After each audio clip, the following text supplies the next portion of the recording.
एक पत्नी अपने पति के घर में रहने के लिए बैठी धरने पर। यह घटना जामुड़िया विधानसभा के श्यामला इलाके के भुंडी गांव की है। मालूम हो कि सितारा बीबी नाम की एक महिला काजी अशरफ नाम के लड़के के साथ अवैध संबंध में थी और उसी अवैध संबंध के चलते अशरफ ने सितारा बीबी की शादी बर्बाद कर दी थी।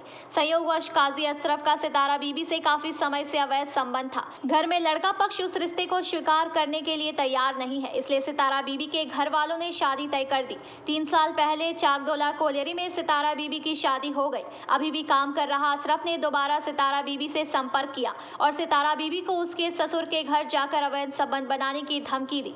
सितारा बीबी से वह कहती थी कि अगर वे अपने पति को तलाक दे देगी तो काजी अशरफ उससे शादी कर लेगा। चूंकि सितारा बीबी और काजी अशरफ के बीच लंबे समय से अवैध संबंध था, सितारा बीबी ने काजी अशरफ से कहे अनुसार अपने पति को तलाक दे दिया और काजी अशरफ के साथ कोर्ट मैरिज कर ली। शादी के करीब 3 साल बाद भी काजी अशरफ इस रिश्ते को स्वीकार करने के लिए तैयार नहीं थे। घर के लोग अशरफ के परिवार का दावा है कि उसके पेट में चल रहा बच्चा भी काजी अशरफ का नहीं है, इसलिए वह आज अपनी बेटी और सारी जानकारी के साथ काजी अशरफ के घर के सामने धरने पर बैठ गए। মানে বিয়ের আগে ওর সঙ্গে আমার সম্পর্ক ছিল, ঠিক আছে। কতদিন আগে?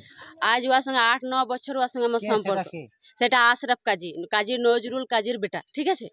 কাজী নজরুল কাজী বেটা কাজী আশরাফ, তার সঙ্গে আমার 8 থেকে 9 বছর ওর সঙ্গে আমার সম্পর্ক ছিল, ঠিক আছে।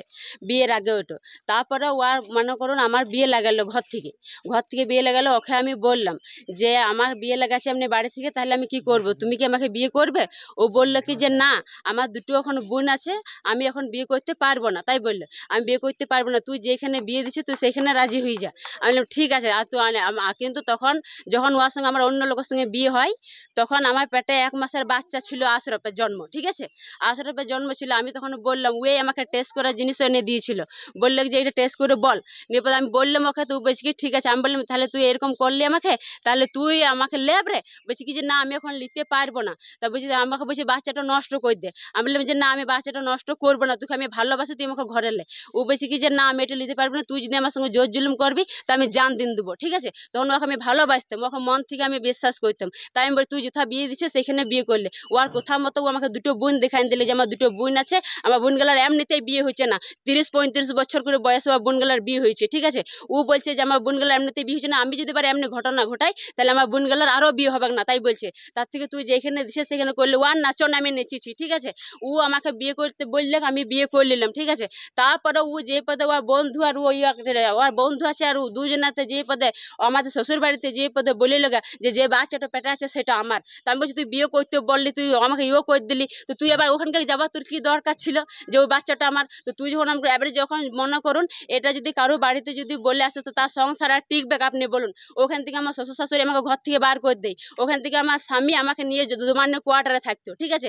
দুমানের কোয়ার্টারে থাকার পর ও আমাকে দিন রাত ফোন করতো যে তুই ওকে ডিভোর্স দে, আমি তোকে বিয়ে করবো। আমি বললাম তখন কেন তুই করলি না, তুই এখন কেন করতে আসিস? বলছি কি যে না আমি তখন বুঝতে পারি নাই। আমার বিয়ে হয়েছিল চাকদোলাতে। হ্যাঁ বিয়ে হয়েছিল মানে চাকদোলাতে কতদিন আগে? 3 বছর আগে। 3 বছর আগে বিয়ে হয়েছিল। তারপরে ও আমাকে বললে যে ঠিক আছে তুই ওকে ডিভোর্স দে, আমি তোকে বিয়ে করবো। আমি বললাম কি যে না তুই আমাকে ইয়ং অবস্থায় করিস না, আর এখন আমি আবার একটা বাচ্চার মা হতে যাচ্ছি, এখন তুই আমাকে বিয়ে করবি। এখন আপনি কি চাইছেন? এখন আমি চাইছি যে ও আমার সব। जामुड़िया से दिलीप साव की रिपोर्ट, PVTV न्यूज।